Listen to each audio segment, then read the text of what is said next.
Well, good afternoon, ladies and gentlemen, and welcome to this, the first CPM technical webinar. My name is Tom Allen Stevens, and I'm editor of CPM, and we're delighted to be presenting this webinar with Nufarm, looking at broadleaf weed control for challenging times. Now, and it's no doubt that these are challenging times. You only have to look out of the window, and after an autumn and winter during which most of us have seen more rain than we've ever had for this time of year, the weather's decided to do a last up yours before the winter waves goodbye and with another beast from the east. These are also challenging times from a regulatory point of view, and pesticide inputs are under scrutiny like never before. We face the challenge of the agricultural transition to a life without direct subsidy. Herbicide resistance is an ever-growing challenge.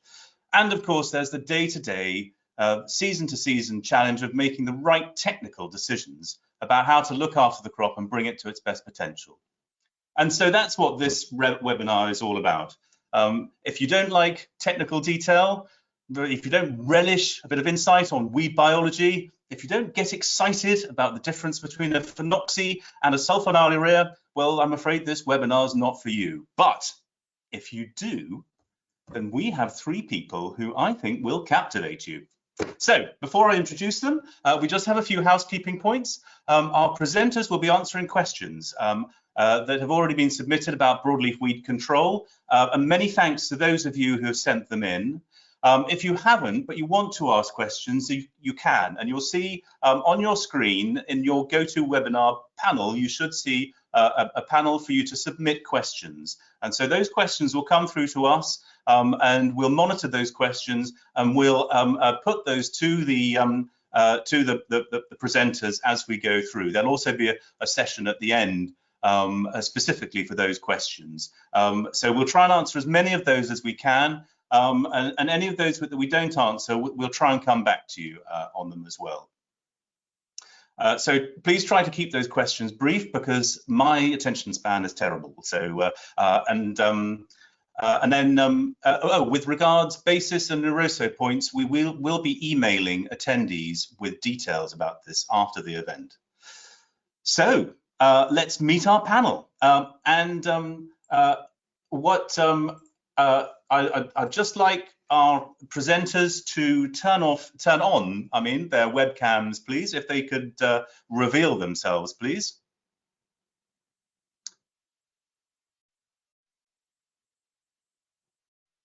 Fantastic, thank you very much, everybody. Oh, I've got to unmute you as well. There we go.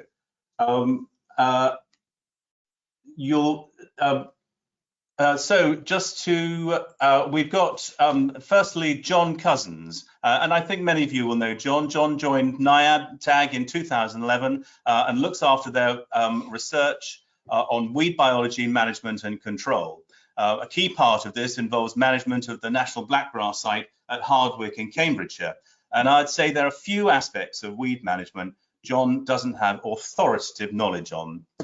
Dan Macdonald has been working in agriculture for the past 17 years in various roles throughout the industry, from practicing farming to grain merchants to seed buying.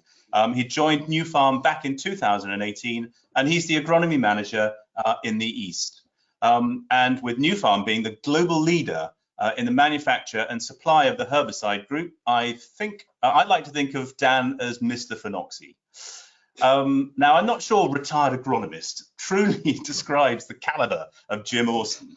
A former technical director of NIAB, he sits on the board of the voluntary initiative BCPC and the Agri-Food Charities Partnership. We don't have enough time to spell out Jim's impressive CV, but suffice it to say, he probably knows more about phenoxy herbicides than I'll ever know about agriculture. So we're going to move straight on to the first question, if I can get these to advance. And thank you to Phil Scriven and Paul Harris, who are having a particularly tough time with certain weeds. And I think this is going to chime with a number of growers. So they're looking for the best way to control field pansy, birch ervil, cranesbill, groundsel, willow herb, and corn marigold. These are all tough weeds that we're all having to deal with. So John, tell us about these weeds. Hi, Tom. Yeah, I mean, I think probably worth starting with an overall statement, which is that in all weed control and more broadly weed management, it's never the case that one size fits all. There are always going to be different herbicides and more appropriate timings, and indeed different non-chemical approaches, different rotational approaches that best suit the management of individual species. And in the end, it's for the individual grower and advisor to define their main goal in terms of weed management and their overall control approach. And that's going to suit their specific situation and the combination of weeds that they've got that they're trying to manage. One of the great things about the phenoxy herbicides overall is that there is some really fantastic label information. The labels are really excellent in terms of weed sensitivity, application timings, and weed sizes. And there's also some really great information now on Nufarm's website. If you just Google Phenoxy's Guide, there's a really nice PDF now that goes through sensitivities across different weeds and talks a little bit about growth stages. In terms of the specific weeds that were questions, yeah, we're seeing much more of a diversity of challenges that people are talking about. Field pansies specifically, I think it's important to say, well, for field pansies, it's the case that phenoxys are not the strongest group of herbicides on this species. Within the phenoxy family, the active diclofenac, which is actually only available in the UK as Isomec Ultra, is the strongest option. They're also unaffected by haloxyfen-methyl, which is the Aralex active. So management or in-crop of field pansy comes down to pre-Ms, so pendimethalin plus and minus picolinidefenn, DFF, those kind of actives. Very active on this weed, even at relatively low rates. And then in the spring, sulfonyl ureas have the potential to give really good control, but it's all about getting the application timing and conditions of application right. And I know we'll talk about that a bit later. And then the same question went on and asked about birch ervil. And birch ervil is a really interesting one. It's coming up more and more. It's weeds like birch ervil and wild carrot and some of these other weeds that we see are on the increase, probably as a result of increasing moves towards conservation agriculture approaches, and also some changes in the kind of actives we've got available in the autumn that can be really difficult to control in winter cereals. I think they're also building in the oilseed rape phase. So overall, thinking about good control in the oilseed rape is as important. In NIAB trials, we've got really good results from Isomec Ultra again. I think personally that's down to the diclofenac active, and we're doing a little bit of work to home in on which of the actives is effective. The critical aspect for this weed and for other weeds like this, which are emerging in our winter cereal cropping, controlling early growth stages, not allowing the weed to get too big in the spring. And I think that's true for all herbicides against birch ervil. And then cranesbill, that came up specifically in the spring. Probably actually best controlled with sulfonyl urea chemistry, but adding mecaprop as a tank mix to the sulfonyl urea will probably give you the ultimate control. And that's going to be, the mecaprop addition is going to be especially valuable at smaller growth stages. And then groundsel specifically again, mecaprop or dicamba, mecaprop dicamba products, or again the Isomec Ultra because of the diclofenac mecaprop in Isomec Ultra. So Isomec Ultra is diclofenac, mecaprop and MCPA, and these are the best phenoxy options. But you can also use bromoxynil or an SU, and you can potentially again get very good control in the spring. And then volunteer oilseed rape came up a couple of times, and that's more important, I think, to get good control of the oilseed rape in the non-oilseed rape phases.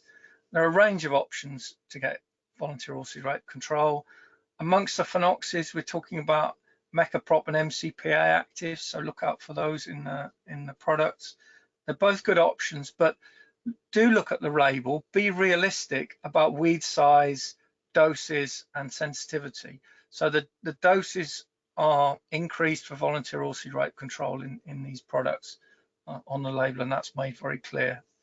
And then keep going down through the list of questions that came up. There was a specific question about corn marigold. Again, another thing which is we're getting more and more questions about. In terms of the phenoxys, we're talking about dicamba or MCPA containing products. But again, for corn marigold, be realistic about the weed size dose that you can achieve control with to get, and be realistic again about timings and the level of control you're going to get. Willow herb, another one which is very much associated with reduced cultivations. We're seeing more and more of it. To step back from the in-crop herbicides, I think one of the critical things with willow herb is to make sure you're getting really effective control pre-drilling, and you're not bringing through established willow herb plants into the established crop. I'm not sure that phenoxys are really the right herbicide group to target this weed species with. It's going to be a question of management around effective pre-drilling control, using effective residual chemistry, and then ultimately sulfonylurea, fluroxypyr type options in the spring. And then a couple of questions were around thistles and docks in cereals specifically.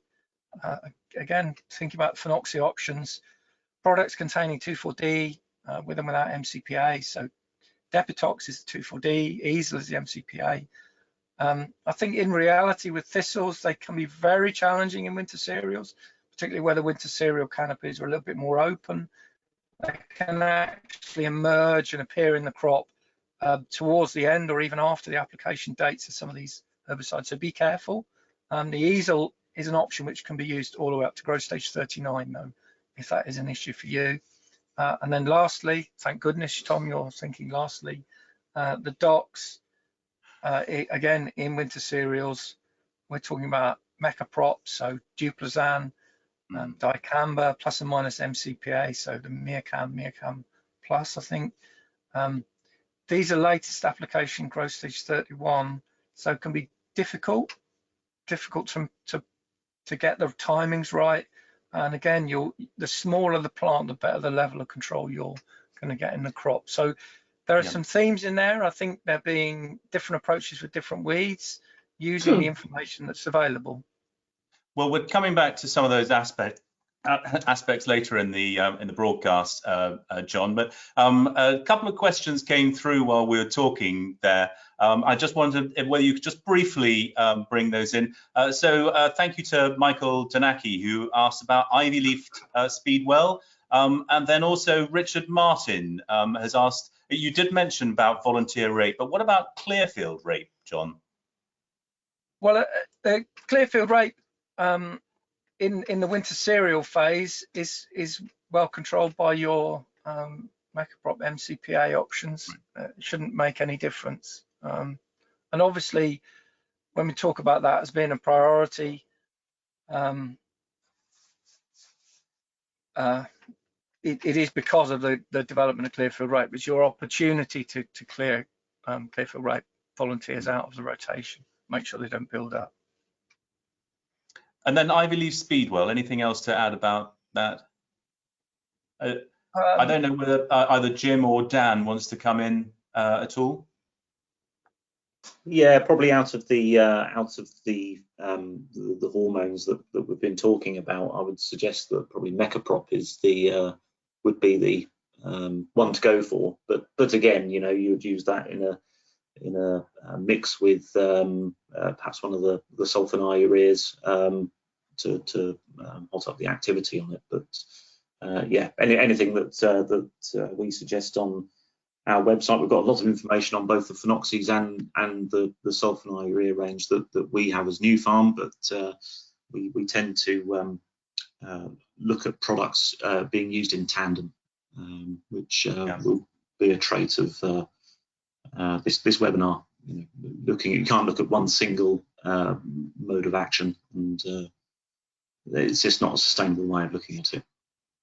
One aspect, briefly, I wondered whether you had any views on, John. Is this move to regenerative agriculture and conservation agriculture, some of the new trends that we're seeing, how's that changing the spectrum of weeds?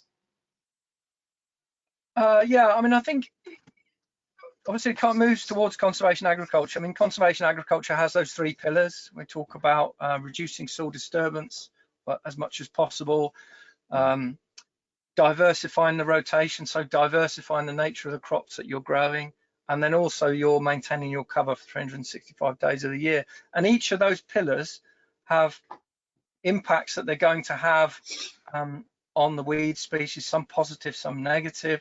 Overall, taken together, they almost inevitably mean that we're going to see a reduction in the dominance of these autumn germinating grass weeds, which have been the bane of our life for so long.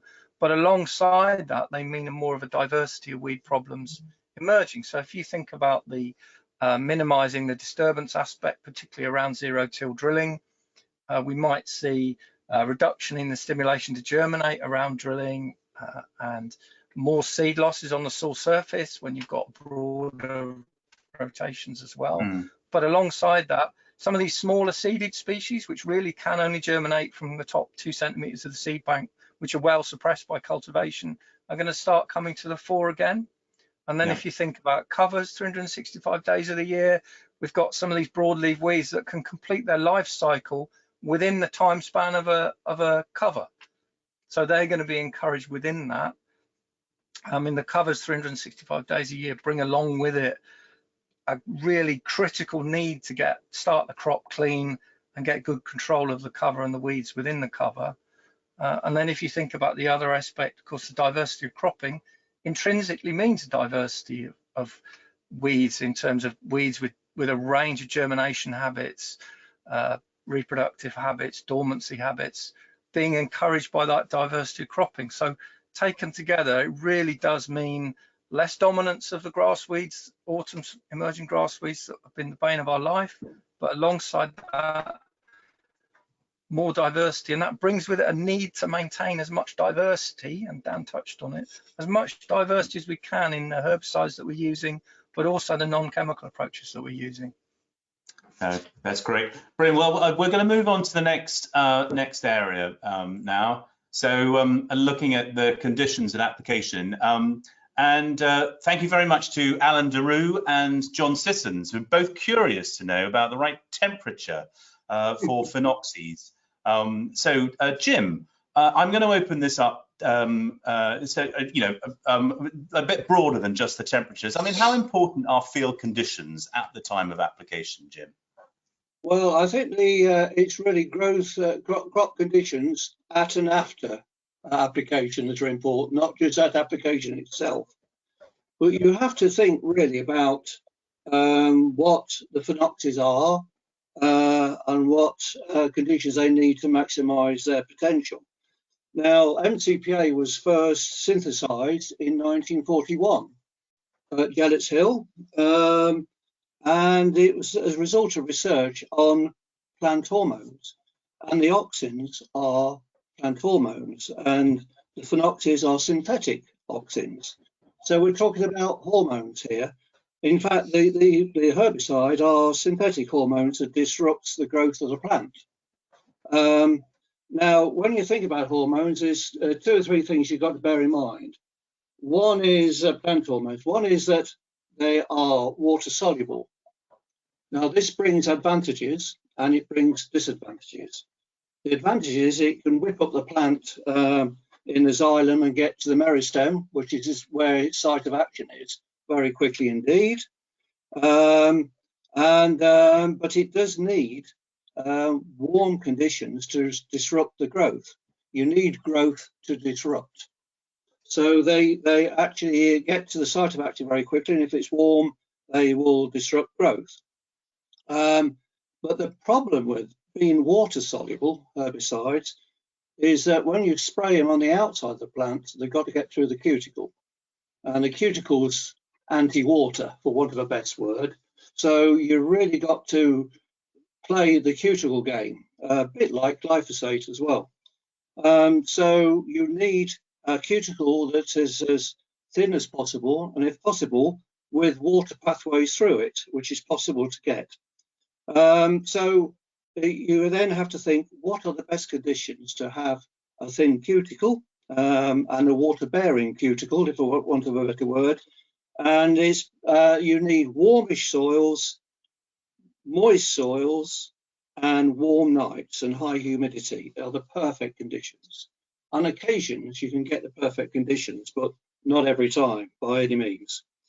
So you do need that combination at and after spraying of getting through the cuticle, having a thin cuticle, and having these conditions: warmish moist soil, warm nights, and high humidity. Now, in trials in the 1980s, some of which I did, you could get actually exceptional levels of cleavers from Mecaprop. But the conditions was that the soil temperature at 10 centimetres at 9 o'clock in the morning should be 8 degrees C. And you had the other conditions as well of moisture, soil moisture, and warm nights. Now, for the other weeds, we found that to get the best out of the hormones, you probably need a soil temperature of 6 degrees C at 9 o'clock in the morning. And then the moister soil, within reason, and the moisture of the atmosphere and the warm nights help this. Now, if you've got, think that all those conditions, that's where mixtures with other herbicides came in. So that is one measurement you can do, for want of a better word. It's a bit mechanistic, but the other thing you could do, of course, is get the plant to tell you when the cuticle is thin. And nearly all the activity of the hormones are from the hormones applied to the two youngest fully expanded leaves of the target. Over 90% of the activity comes from those two leaves, the youngest leaves. And therefore, they're the leaves to look at, not the rest of the plant that might look hoary and worn through the winter, but those two young leaves, and also probably the successive leaves. And obviously, if they're growing rapidly, there'll be a lighter green usually, and they will just look a fresher leaf, basically. So look at the crop and look at those two youngest leaves, because that's where the site of action is, or the site of application is. So you can either use this mechanistic 6 degrees temperature for most weeds, or 8 degrees for cleavers. And if you're failing to get that, you know, you can add something else to the hormones for some weeds, and it's not necessarily for all weeds. Or you can just look at the plant and take an informed judgment, and the plant will tell you that. Another thing you can look at, if you've got cleavers, is if the internodal gap of the cleavers, the gap between each of the rosette type leaves is increasing. It shows then that the growth is increasing and increasing rapidly. So they're the main issues. Great. I just before boring you to death, I would just say something about phenoxes and the formulations, because phenoxes are usually in very simple formulations, but they all have sequestering agents, because calcium can actually form complexes with the active ingredient and render them less active. So there's always been a bit of concern about hard water and phenoxes in terms of activity. But the French have investigated this thoroughly, very thoroughly indeed, but only in pot trials. And they found, if anything, the phenoxes were reducing the activity with exceptionally hard water. And I'm talking about exceptionally hard water, probably harder than you get in our tap water. But the actually hard water affected the activity of the phenoxes less than it does glyphosate. Glyphosate was the most affected. So another water-soluble herbicide. So I don't think we should worry about hard water, but I know John's had a bit of a thing about hard water in the past, and I don't think he could comment on that.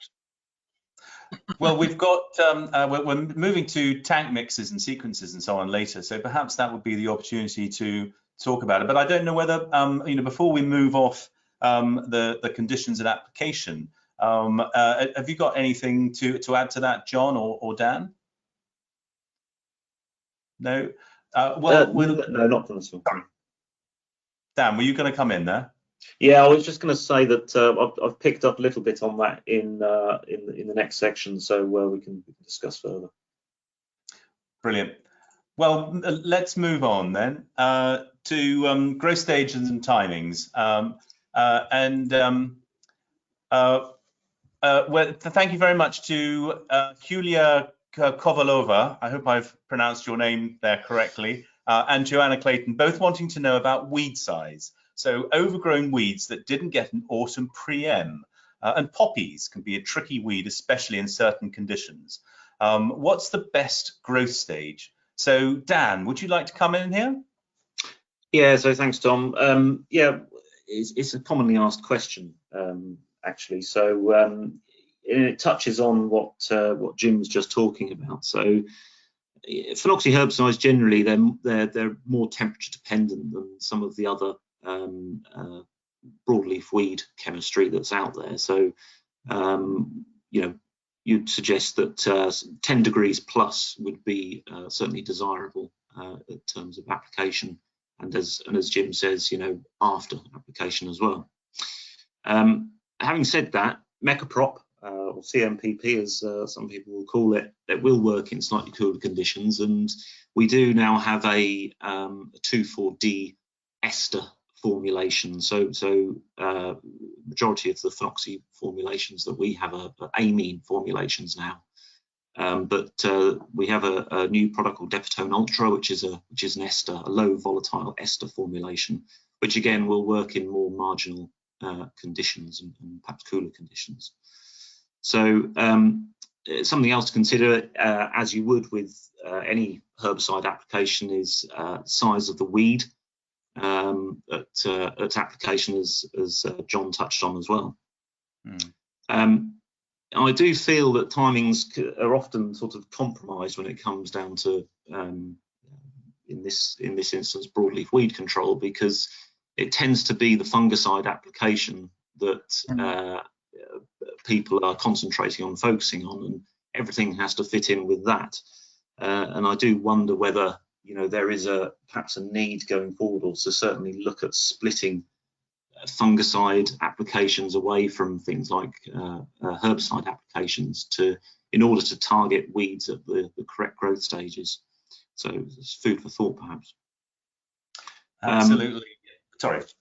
Yeah, no. Something else to consider is, especially with phenoxy herbicides, is the growth stage restrictions again, which John touched on. So both MCPA and Mecaprop, they're actually very well tolerated by cereal crops, and easel can be used as mentioned up to growth stage 39. Duplazan currently, which is our straight Mecaprop, you can use that up to growth stage 33, although we have done some work, and we will hopefully be getting an extended label for a later timing with straight Mecaprop. 2,4-D and dicamba that can be found in some of our mixtures, and obviously 2,4-D as a straight in cereals. They tend to have growth stage 31 cutoff. So 4 to 6 leaves, which is pretty common, would be the desirable timing for broadleaf weeds. It's as Jim was saying, you know, it's an ideal growth stage, but something else to consider is the crop competition. So you actually want to hit the target to start with. So, you know, leaving it any longer, then obviously the crop's going to be growing just as well, you'd hope. So you could impact the amount of spray you're getting onto your target weed. Something that we did look at is it's a question that we've had again many times, is control of poppies, as Joanna mentioned. It's where you've got growers applying sulfonyl ureas earlier in the season to control broadleaf weeds, and among those poppies feature, obviously.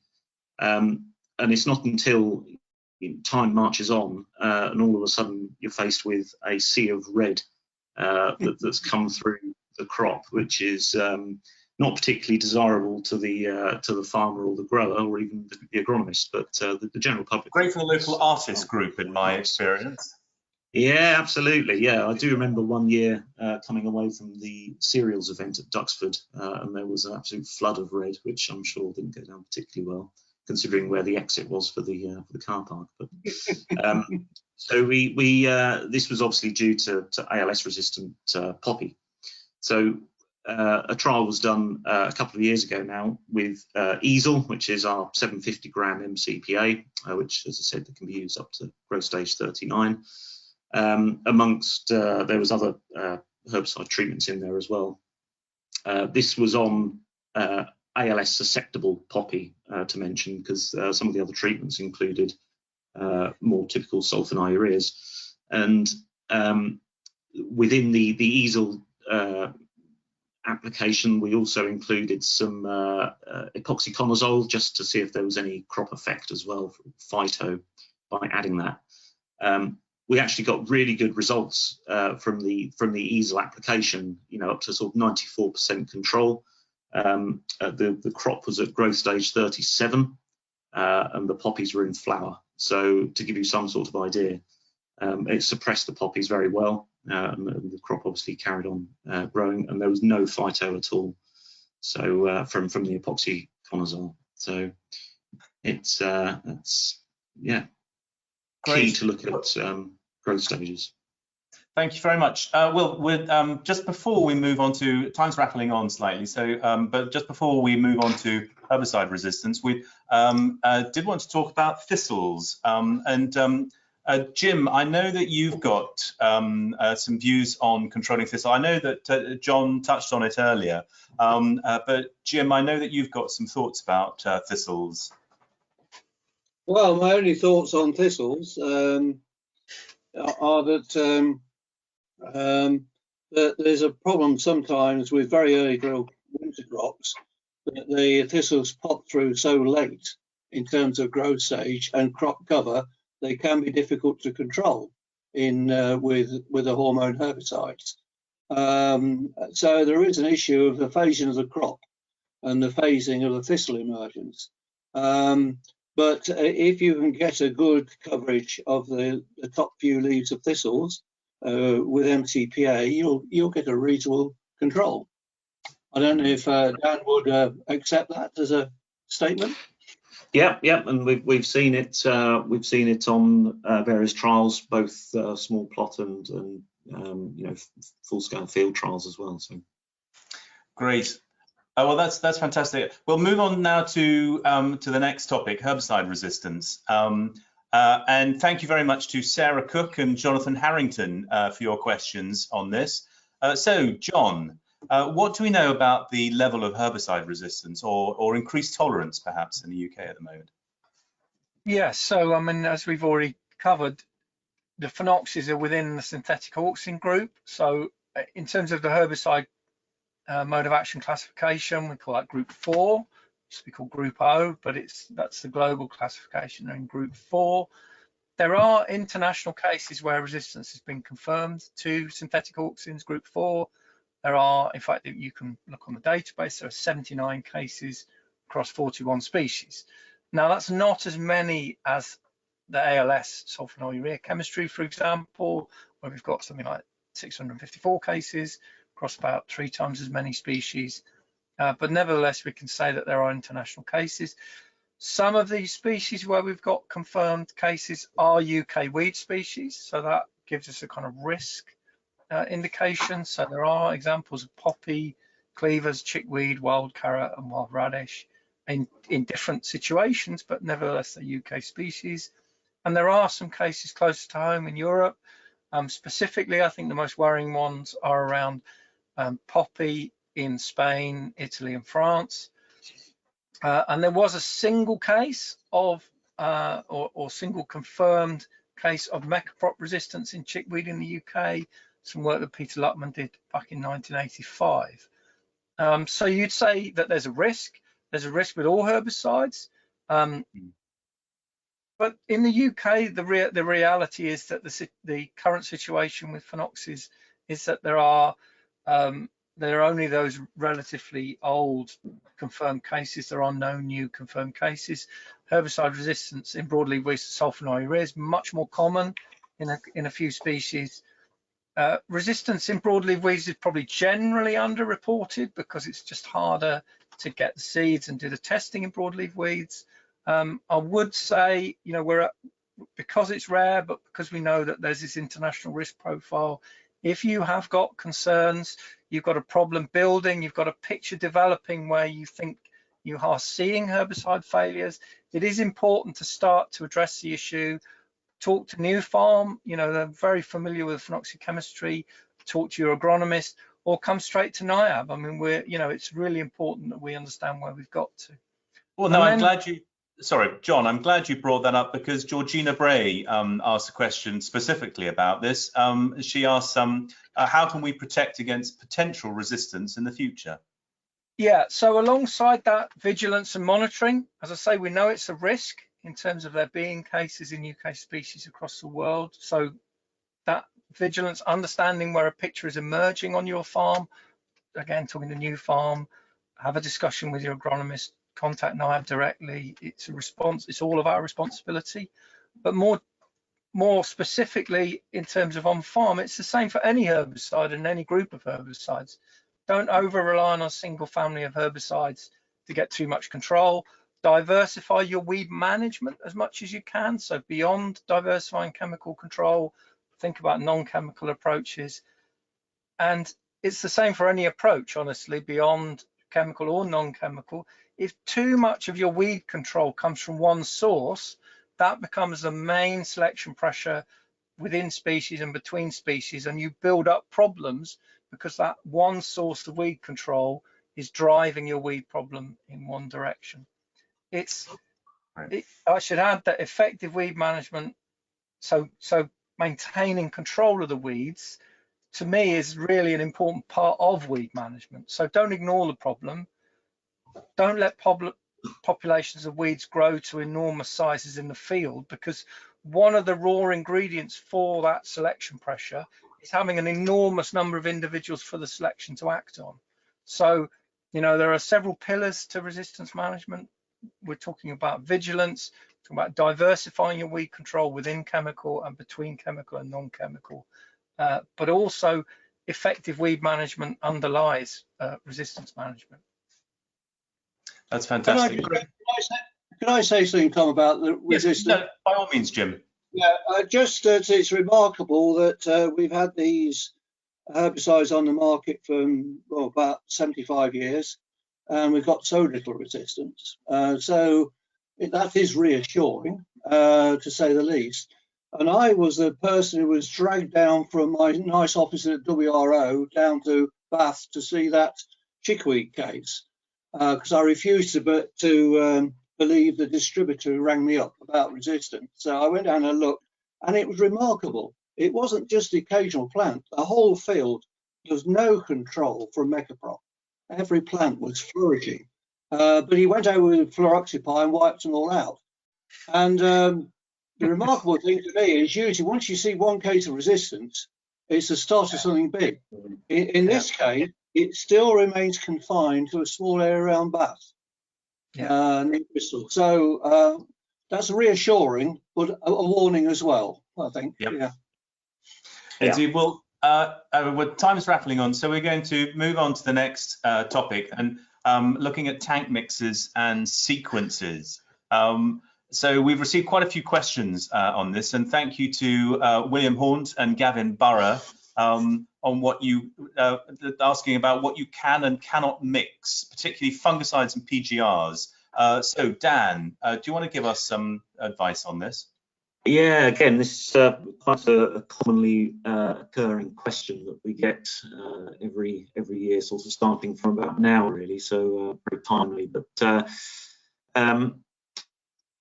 generally, hormones actually do mix quite well. But there are a few caveats among that. So hormones are generally formulated, as I said earlier, as amine salts, and in turn, they don't mix too well with salt-based trace elements. So something like manganese sulfate would be perhaps a good example of that. So it would be an absolute no-no to do that.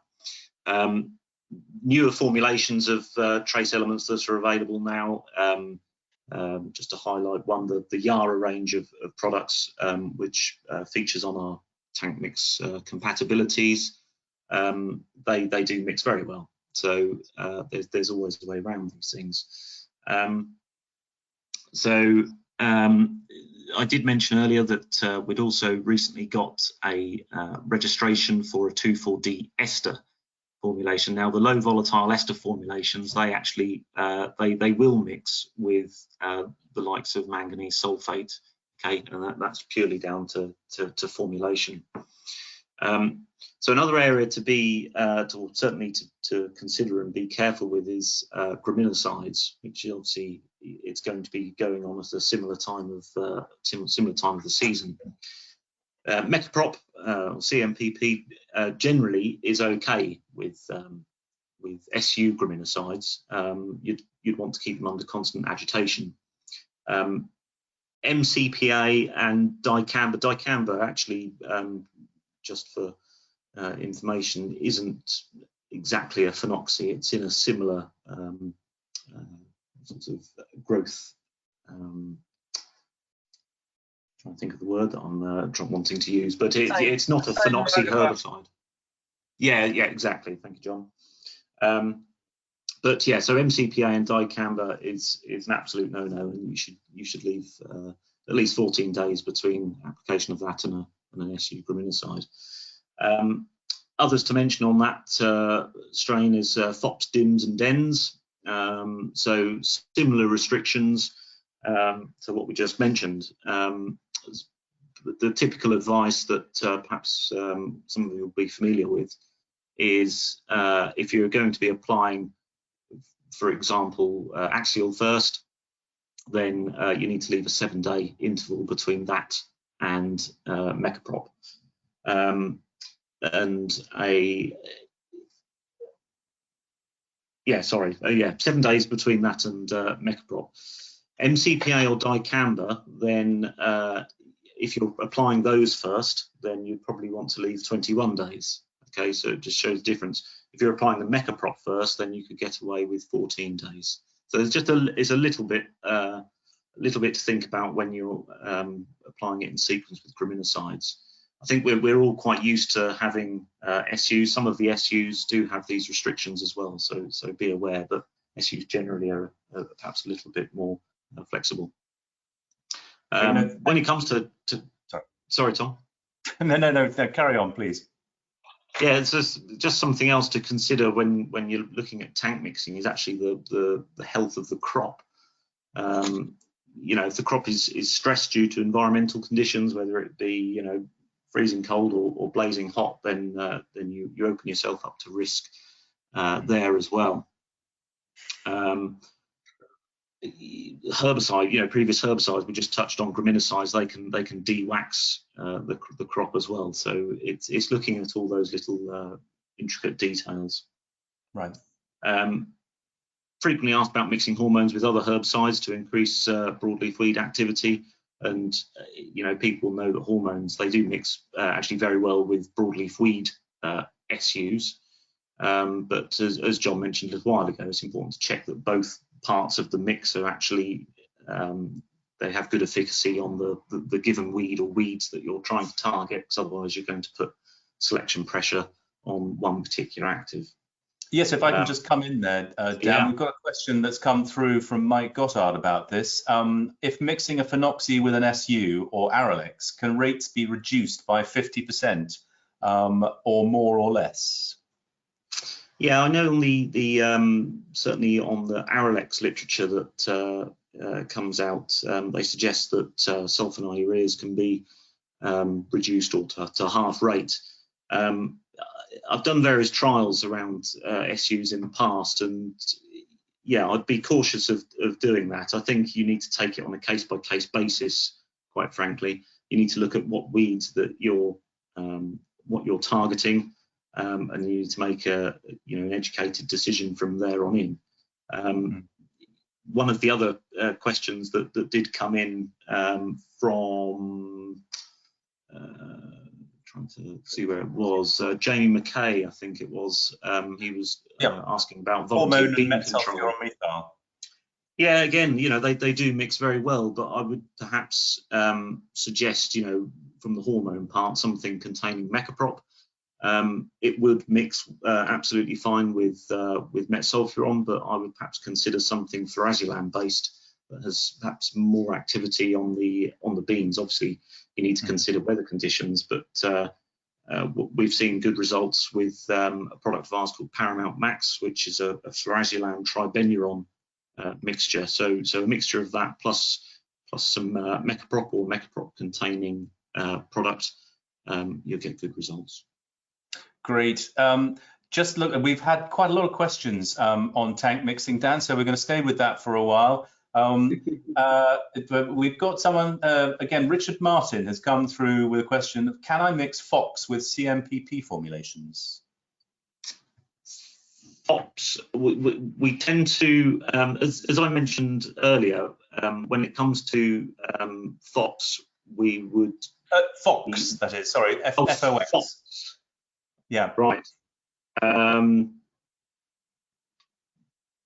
I would suggest not, just due to the de-waxing from the bipenox. But right.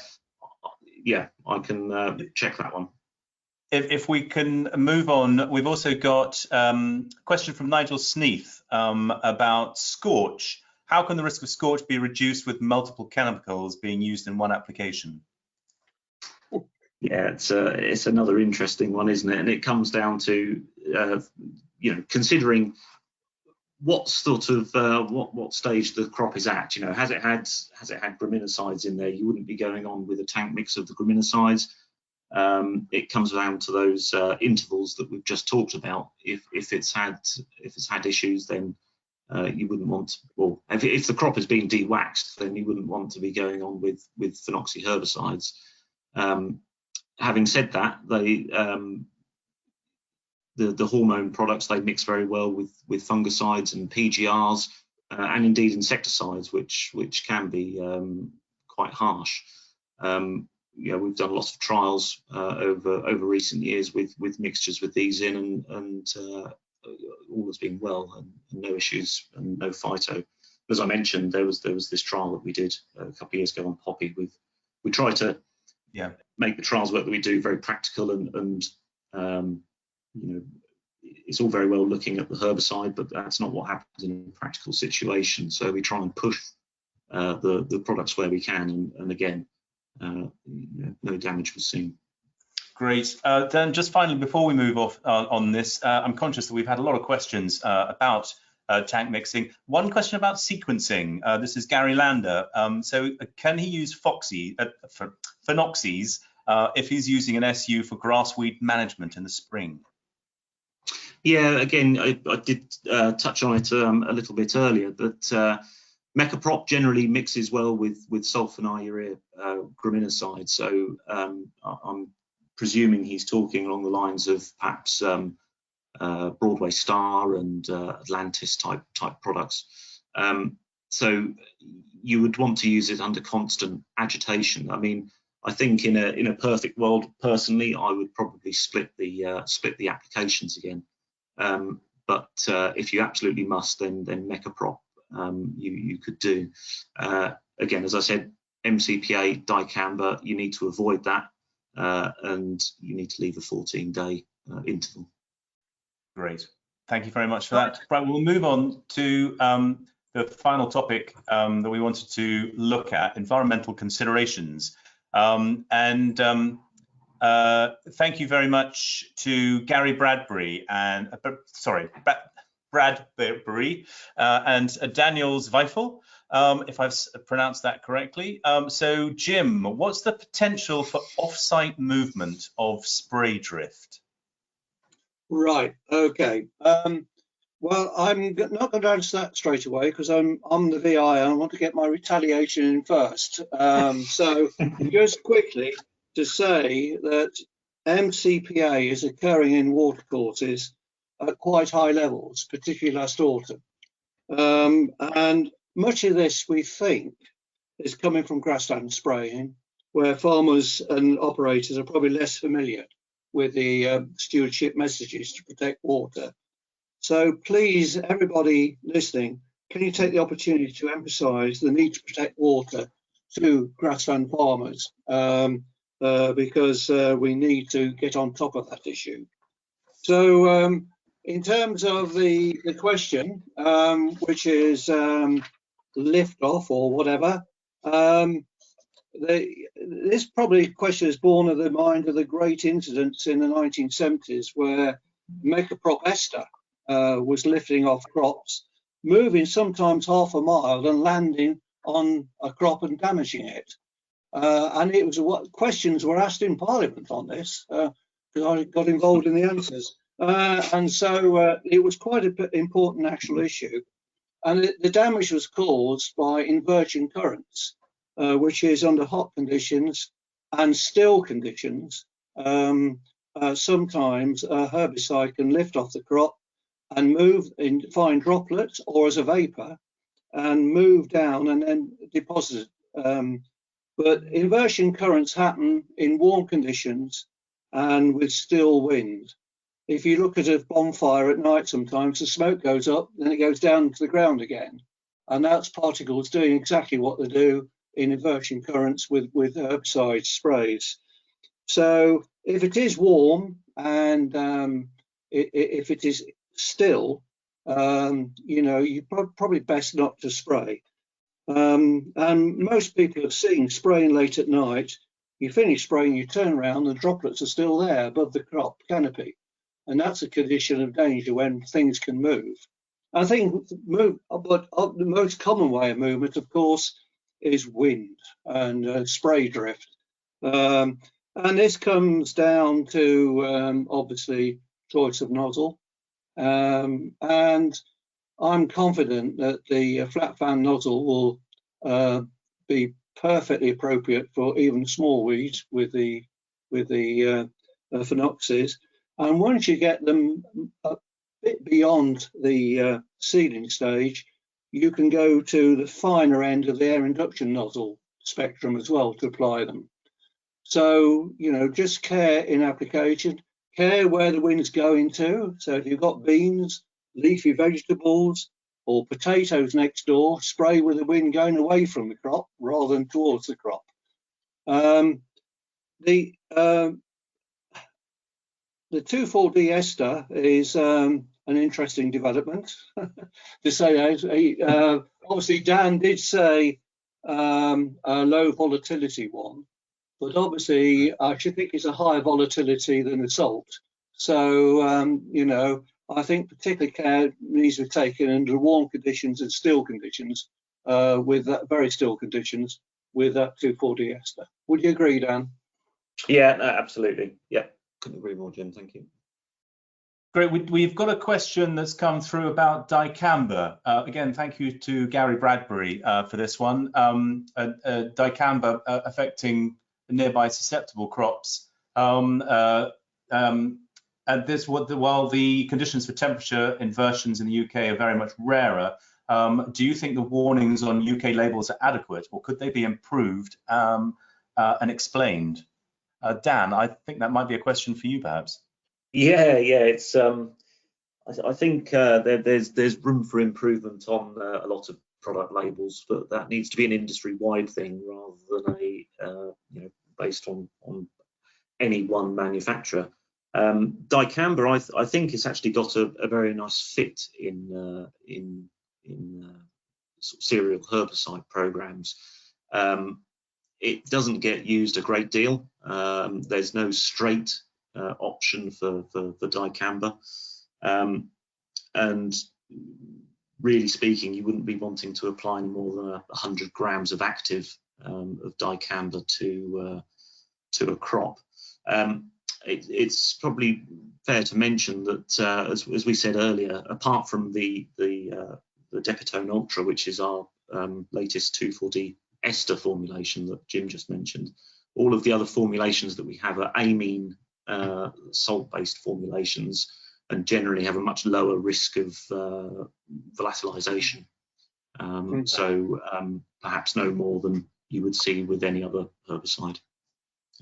SUs, again, obviously they can be very, certain crops can be very sensitive to SUs, so you would use it in a similar kind of way. Fantastic. Well, we've just got a few minutes left to look at some of the questions that are coming through on the question panel here. We've got one from a bit of an unusual one, I think. This one from Kate Cook. I wonder whether you might be able to tackle this one, John. What are the best spring herbicides to control giant hogweed in winter wheat? Now, yes, that's an interesting one. First of all, are you absolutely sure that it's giant hogweed? Is this a weed that's easily misidentified then? Yes, and we have a range of these sort of umbellifery creeping in. Some seem to be coming in from poor management in margins and ditches and so on, often not on land that you're in control of. And there seems to be a whole range of them. We've got examples of hemlock coming in and coming into oilseed rape crops. That's a real significant risk because of how poisonous hemlock is. I think with if it is hogweed, is giant hogweed, which I personally don't think it is, because I think giant hogweed, like poison hemlock, is not going to do very well unless you're running a proper no-till system. Then things like clopyralid and the dicloprop are good actives against it. But I think probably if it is a problem, if it is that species and it is in wheat, I think a little bit of cultivation is what's called for. It's not, it won't in a cultivated habitat. But if you Google, I think it was Sarah Cook, I know she asked one of the questions, if you Google Sarah Cook, BCPC, umbellifery, she gave a brilliant talk. There's a fantastic presentation on the BCPC website about identifying all these different range of umbellifera. And I think the starting point is to be absolutely sure what you're dealing with. If it's poisonous hemlock, you need to push the red button and there needs to be red flashing lights going off between you and an agronomist. If it's giant hogweed, I think it's really just down to cultivation. Yes, by the way, Kate's come back on the questions and insisting it is giant hogweed. I'm sorry. Just to, but anyway, moving on. We've also got a question from Mark Howe asking about mugwort control in cereals. Ooh. Who'd like to take that one? Jim, I'm Yeah, going to bounce on you. No, I don't know. I could try and look it up in my book, but it would be looking it up in a book, I must admit. So have we confounded our panelists? We did have a case of, I certainly took a call on mugwort a year or two back, and I was trying to just rack my brain as to what we used to tackle it. I've got a funny feeling it was a mix. It was either the Mercam Plus or Isomec Ultra. So it was either Mercam Plus is Mecaprop, MCPA, and dicamba, and Isomec Ultra is the one that John's mentioned a couple of times. It's got Mecaprop, dicloprop, and MCPA in, and it was mixed. It had a sulfonylurea mix as well. I'd have to just research that one just to double check which it was and look at the rates as well, but we've certainly come back to you on that.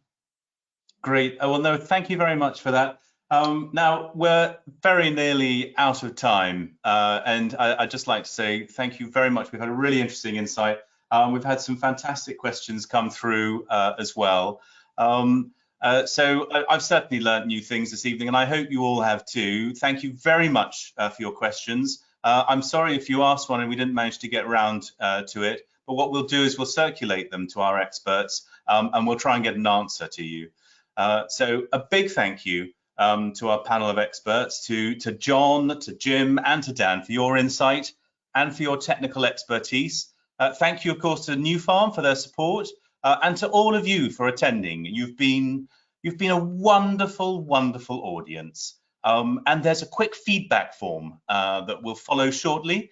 So please fill it in and give us all top marks. No, I mean, seriously, we do want your feedback. This is the first one. This is the first technical webinar that we've done, and we want to know how to make them better.